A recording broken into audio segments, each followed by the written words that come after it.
I've been lying down for hours now.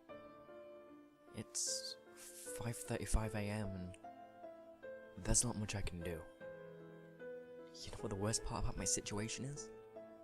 I'm in the same room as my parents. They keep looking at me and I can't help but to look back and try not to cry or scream. Their eyes are focused on me and their mouths are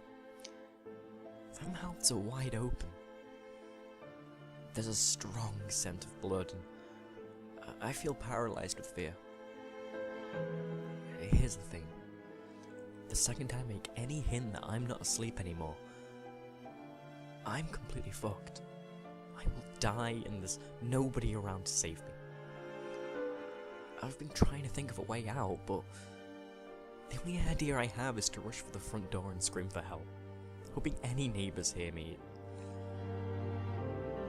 It's risky, but if I stay here, I'll surely die. He's waiting for me to wake up and see his masterpiece.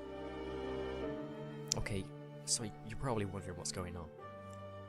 I do tend to get ahead of myself sometimes. About 3 hours ago, I heard screaming from the other side of the house. I got up and went to check on the noise before realizing I had to go and use the restroom. Instead of doing the smart thing and investigating, I used the bathroom first.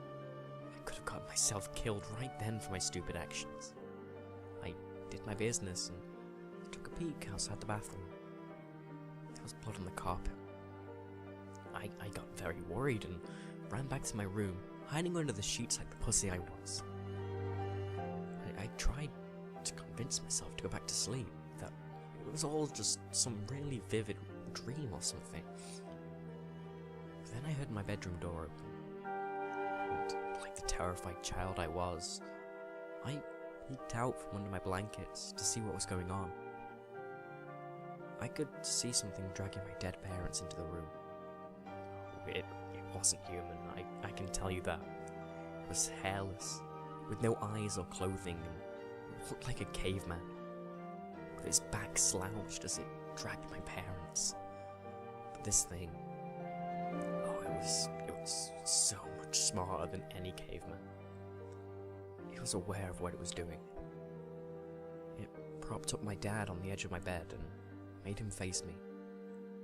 Then sat my mother down on the chair and positioned her towards me as well. Then started rubbing its hands on the walls, staining them with blood, and then drew a circle with the devil's pentagram in it. This thing had made what it would probably call a masterpiece.